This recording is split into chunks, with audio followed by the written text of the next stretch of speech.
What's going on, guys? We have some inflation data to look at today, and tomorrow is going to be another big day as well with CPI coming. But today we received PPI, which is Producer Price Index, and prices rose at a slower pace than expected, but they did still rise. Basically, the PPI for December rose a 0.2%. The core PPI remained flat. Year over year, we're looking at a 3.3% rise compared to a 1.1% increase in 2023. What was expected was higher than a 3.3, and I'll show you guys in a second. This is the third consecutive monthly increase for PPI. And the PPI index without food, energy, and trade services for 2024 increased 3.3%.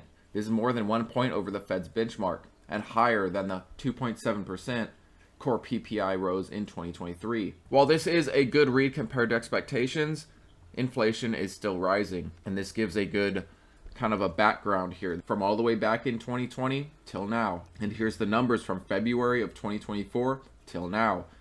This is the highest read we have seen in over a year. Now, while the forecast is 3.5%, getting a 3.3 is definitely a relief. There's no doubt that inflation has been rising. All eyes will be on CPI tomorrow. We need to see it under expectations. The positive where CPI is concerned is it is still under 3%, and it's forecasted to be at 2.9%. It'd be nice to see it, come in with what we saw last month at 2.7, although I kind of doubt it.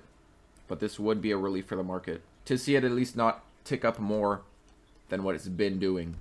Just a few months ago, we reached a low. We reached a 2.4% read. However, from that point, it started taking back up. It'd be wonderful to see CPI come down similarly to what PPI did here. And although that won't give the Fed a reason to cut in this meeting, it will create a likely more dovish Fed in terms of future meetings as long as inflation data continues slowly coming down. We don't want it ticking up both into the threes. We do have one more data point coming, that is PCE. Now, as for PCE, it is a lot lower than the others, but it too, as of recently, has been ticking back up, not continuing down. And this is coming at the very end of the month, January 31st. We don't have a forecast yet for it. We have to get closer to the date, and this website at least will provide us a forecast. Last read was a 2.4%. It was forecast to be a 2.5, so it did come in under expectations. It would be wonderful to see this still under 2.5%. But this is why risk on assets have been selling off a bit.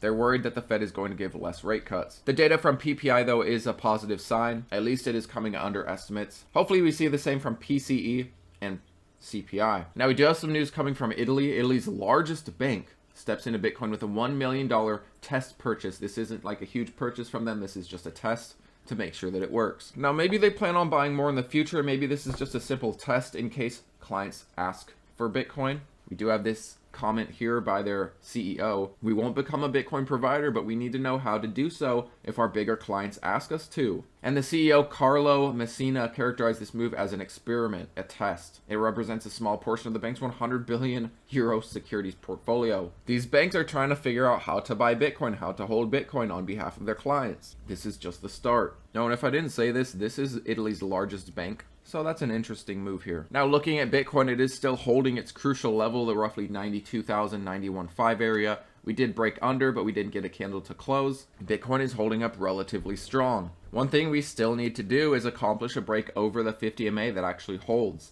Our last attempt was quickly taken back. But do you see what I see?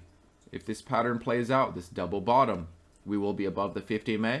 And this pattern playing out could create a chain reaction. It'll bring us back over our 50 MA. It could bring us to create a higher high after these higher highs. Now, I also want to mention where the Bitcoin miners are concerned. Look at Bitcoin's price in Q1. We're off to an even better start than Q4. And Q4 was even better than Q3. And if you didn't know, sorry, I wrote that on there. And if you didn't know, Q3 was the last earnings we have to go off for the Bitcoin miners. This has yet to be accounted for. This huge rise where Bitcoin rallied over 100K.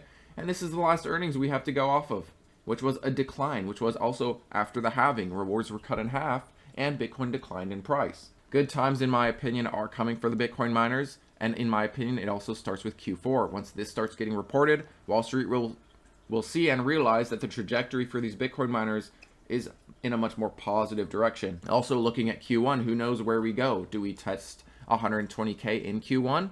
Do we pull back more? It's anybody's guess. But let's say we do have a good Q1 of 2025. Let's say Bitcoin does reach 120K in the first quarter. I think cycle peak will still see 150K Bitcoin. Could be a little more, could be a little less. Some people are even more optimistic. but it really depends on what kind of a supply shock we get. There's still quite a bit of Bitcoin on exchanges, but this number has been coming down, and it is at multi-year lows. I do expect once we get this next Fed meeting out of the way, once we see what January holds in terms of the spot Bitcoin ETF purchases, are we getting inflows or net outflows? And what happens with inauguration? Is there hype leading up to it, or do we have a drawdown leading up to it? Keep in mind the Fed meeting and inauguration are very close in date. And January is definitely a busy month with PPI, CPI, PCE, Fed meeting, inauguration, potentially the US selling some Bitcoin they hold before all this happens. As Green Day says about September, I feel this way about January. Wake me up when January ends. Sorry. I had to. And looking at BTBT, this one also has a potential W pattern, and filling this out will break us over the 50 MA, and it would also break us out of this descending resistance we've been facing. But you know, what do I expect from the Bitcoin miners? What do I expect from BTBT? I expect them to continue to play out their bull market. While it might not seem like they're in a bull market as of late, they are still following a longer term upwards and onwards pattern. Clearly, BTBT started at 55 cents in the bear market. It is still a measly 340. I think BTBT has a lot of juice left in this cycle, and the Bitcoin miners are on their way to post profitability. If not in Q4, then in Q1, as long as Bitcoin doesn't tank. If you believe Bitcoin is over with its bull run, if you believe Bitcoin is done this cycle, then you definitely don't want to hold the Bitcoin miners. But if you believe 2025 has a lot of good in store for Bitcoin, then why wouldn't you want the Bitcoin miners that are finally again on their way to posting profitability, similarly to when they did back here. BTBT, for instance, posted a profitable quarter in the period ending in March of 2024. Let's see, it's no coincidence that the price was 211 and it more than doubled in like 2 months. And while this quarter per trading view isn't expected to be profitable, you can see that they are expected to tighten up their losses. This should be a smaller loss than last quarter. And where revenue is concerned, this is not a record quarter for revenue, but they are getting close back to it after the halving cut rewards in half. They're about 5 million away from a tip-top quarter in revenue, a record quarter in revenue. Some Bitcoin miners are already surpassing their revenue from after the halving cut rewards in half, But BTBT is not yet there. I do still think it's very reasonable to expect an $8 BTBT. $10, I think it's still in the cards. This is under a 3x from where it is. If they can post profitable quarters for a good part of 2025, maybe starting with Q1. I'm not sure Q4 will see profitability. Keep in mind this estimate was given in late November. Late November was before Bitcoin broke over 100K, was still when Bitcoin was under like 95. So a lot of these Bitcoin miners gave earnings expectations for the following quarter with a much lower Bitcoin in price. So there is a slim chance, in my opinion, that BTBT posts a profitable quarter. But most of the Bitcoin miners, in my opinion, are going to start posting profitable quarter in Q1 of 2025. And looking at Q4 versus Q1, we're already off to a better start. Even with Bitcoin kind of down from its top, this is a much better start to this quarter for the Bitcoin miners, while Bitcoin is anywhere from 92 to over 100K. Compared to when Bitcoin started out Q4 at $59,000. Compared to where Bitcoin was in Q3, all the way to a low of 49K and a high of 69,000. This was a rough quarter for the Bitcoin miners. Can you understand why? Can you see this and understand why? This is a quarter you wanted to load up in the Bitcoin miners. You wanted to take advantage of the prices while they're low before Bitcoin goes on to finish up its rally, before Bitcoin goes on to break that 108,000 all-time high. How profitable are these Bitcoin miners if Bitcoin does reach 150K? The most exciting times for the Bitcoin miners, in my opinion, are ahead of us. And if BTBT's only 10x from its bottom is all we get, I'd be very disappointed in something like that. And I think it will far outdo a 10x from bear market low. This is what Bitcoin's going to do, in my opinion. 15K to 150K, that's about a 10x for Bitcoin. If Bitcoin does do that, if Bitcoin does reach 150K, if Bitcoin does do a 10x from bear market low to cycle high, I think the Bitcoin miners will do a 15 to 20x, maybe even more. For BTBT to do something like that from its bottom, BTBT needs to reach a $10 price to do a 20x from its bear market low. I think that is doable for BTBT, especially when we have profitable quarters to base that off of. If they're not profitable, why would it deserve it? If Bitcoin does a 10x from 15K to 150K, I'd expect 20x out of IRIN, from $1 to $20. I would be disappointed if IRIN does less than this while Bitcoin does a 10x. I expect many of these Bitcoin miners to do a 15 to 20x somewhere along those lines. They will outperform Bitcoin from bear market low to cycle high. And this is why I had a $20 price target for iron. You could call it a little too optimistic, you could call it a little too conservative.